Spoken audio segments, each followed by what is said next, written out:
ఈనాడు ఉపన్యాసాలు ఇస్తున్న బీఆర్ఎస్ నాయకుడు కల్వకుంట్ల చంద్రశేఖర్ రావుకి రాజకీయ భిక్ష పెట్టింది ఎవరు? అన్న లేకుంటేనే మీరు నాయకులు అయ్యిండ్రా? అన్న నీడను బతికిన మీరు అన్నగారి గురించి తక్కువ చేసి మాట్లాడు మీకు మంచిదా? వారే కాదు, వారి పేరు పెట్టుకున్న వాళ్ళు కూడా ఈరోజు నాయకులుగా చలామణి అవుతున్నారు.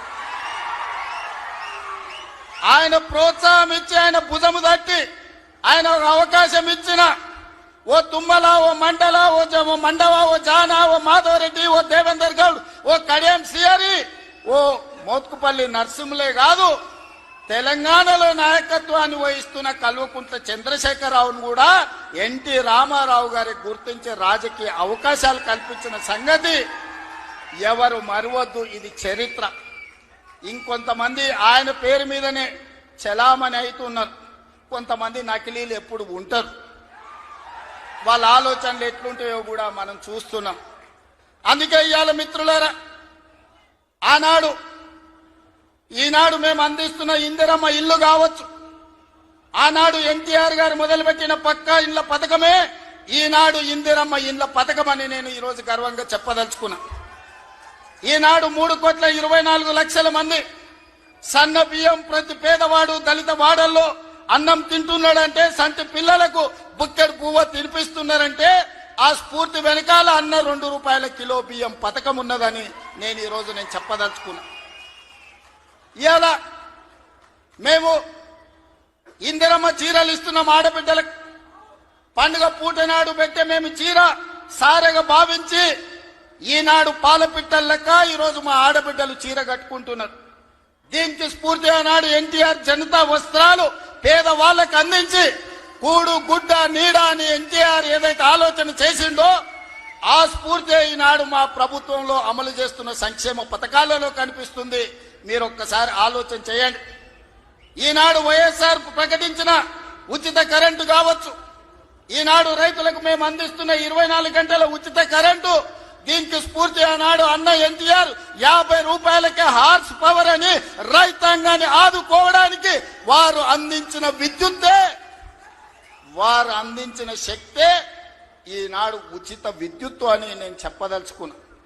ఇవాళ మిత్రులారా, ఆనాడు ఎస్సీల కోసం, ఎస్టీల కోసం, మైనారిటీల కోసం అమ్మ ఇందిరమ్మ పాటుపడితే బలహీన వర్గాల కోసం అన్న ఎన్టీఆర్ పాటుపడ్డాడు.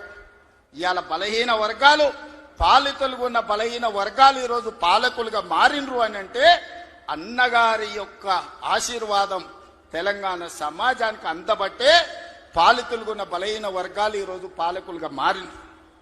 ఒకనాడు గ్రామాలలో పటేలు పట్వారి వ్యవస్థ ఎంత బలంగా ఉండేనో వాళ్ళ చేతుల్లో తెలంగాణ నలిగిపోతుంటే ఎన్టీ రామారావు గారు పటేల్ పట్వారి వ్యవస్థను రద్దు చేసి పేదలకు విముక్తి కలిగించిన చరిత్ర ఈ ప్రాంతంలో ఉన్నది.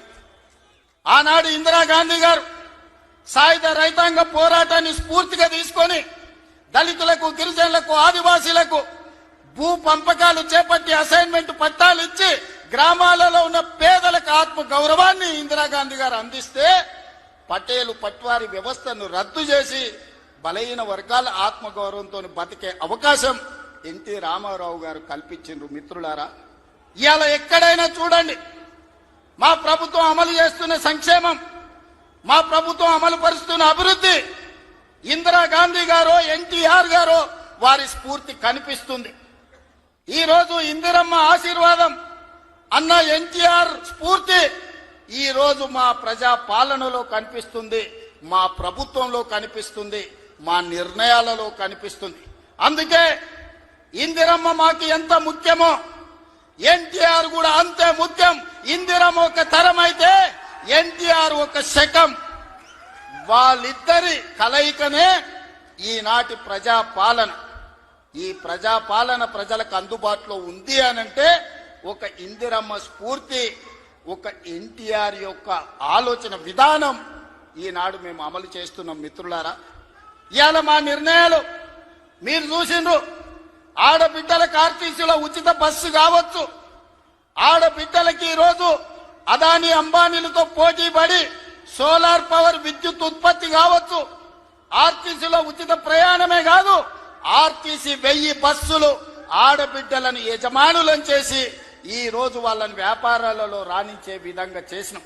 ఆనాడు అన్న ఆడబిడ్డలకు ఏ విధంగా ఆస్తిలో హక్కిచ్చిండో ఈనాడు 1 కోటి మంది ఆడబిడ్డల్ని కోటీశ్వరులను చెయ్యాలన్న లక్ష్యంతో మా ప్రజాపాలన పనిచేస్తుంది. మా సీతక్క, మా బట్టి విక్రమార్క గారు దీన్ని అమలు చేస్తున్నారు. ఇవాళ మేము గర్వంగా చెప్పదలుచుకున్నాం, అన్నగారు అదే విధంగా ఇందిరమ్మ స్ఫూర్తితో 1 కోటి మంది ఆడబిడ్డల్ని ఇవాళ కోటీశ్వరులను చెయ్యాలి అని మా ప్రభుత్వం ప్రయత్నం చేస్తుంది.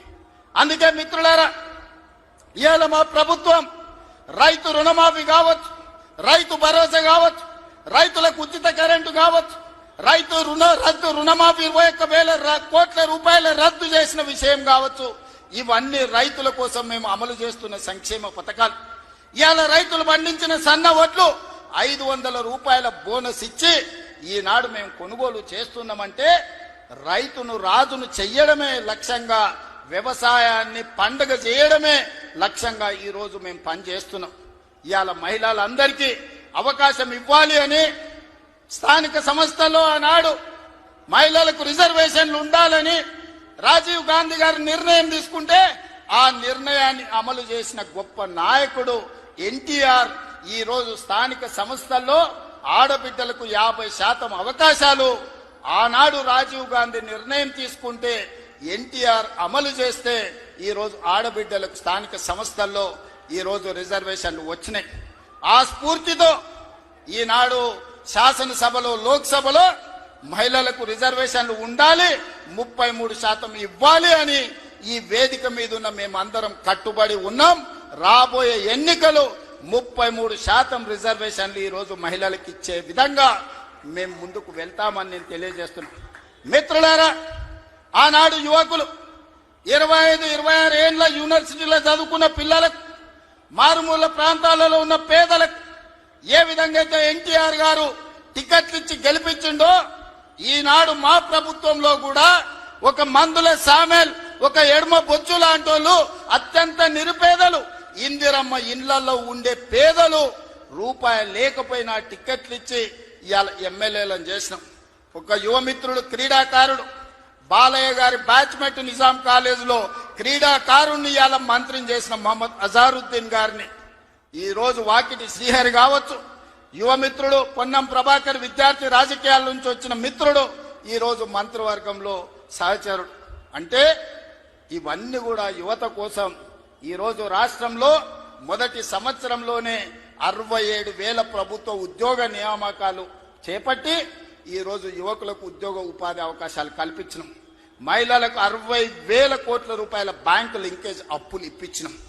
ఈ రోజు మహిళలు వ్యాపారం చేసుకుంటూ, యువకులు ఉద్యోగాలకు పోటీ పడుతుండ్రు, రైతులు వ్యవసాయంలో లాభసాటిగా ఈ రోజు ముందుకు సాగుతున్నారు.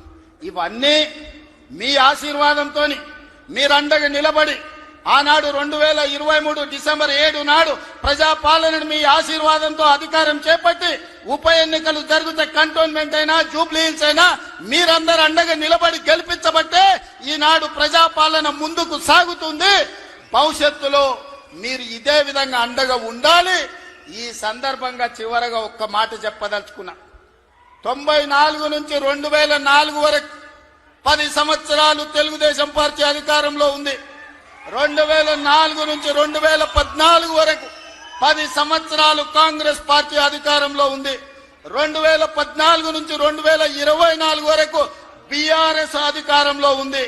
ఇవాళ నేను చెప్తున్నా, మీ ఉత్సాహం, మీ ఊపు చూసిన తర్వాత 2024 నుంచి 2034 వరకు మాదే అధికారం. సంక్షేమాన్ని, అభివృద్ధిని అంతర్జాతీయ స్థాయికి తీసుకెళ్లే బాధ్యత మేము తీసుకుంటాం.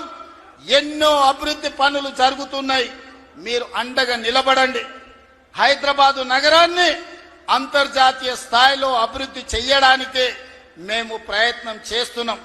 ఆనాడు మీ రోజున ఫైనాన్షియల్ డిస్ట్రిక్ట్ కావచ్చు, హైటెక్ సిటీ కావచ్చు, వీటన్నిటినీ చంద్రబాబు నాయుడు గారు ప్రణాళికబద్ధంగా ముందుకు తీసుకెళ్లింది.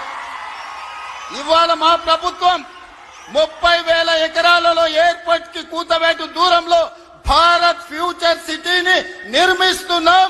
ప్రపంచాన్ని అక్కడికి తీసుకొస్తాం. ఈనాడు మన యువత ప్రపంచ దేశాలలో దిగ్గజ కంపెనీలకు పనిచేస్తున్నారు.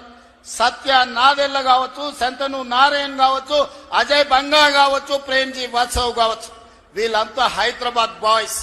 హైదరాబాద్ పబ్లిక్ లో స్కూల్లో చదువుకున్న వాళ్ళు ప్రపంచ పెద్ద పెద్ద దిగ్గజ కంపెనీలకు సీఈఓలు. ఇవాళ మనం ఎక్కడికో వెళ్ళి ఆ కంపెనీలలో పనిచేయడం కాదు, ఆ కంపెనీలను ఇక్కడికి తెస్తాం. భారత్ ఫ్యూచర్ సిటీలో పెట్టిస్తాం. ఈ కంపెనీలను పెట్టడమే కాదు, అలాంటి కంపెనీలకు తెలంగాణ యువతను యజమానులను చేసే బాధ్యత ఈ ప్రభుత్వం తీసుకుంటుంది. నూతన విధానంతో ప్రోత్సాహకాలు ఇస్తుంది. యువతకు ఉద్యోగ ఉపాధి అవకాశాలు కల్పిస్తుంది. మన నగర అభివృద్ధి కోసం మీరందరూ సహకరించాలి, మీరందరూ అండగా నిలబడాలి.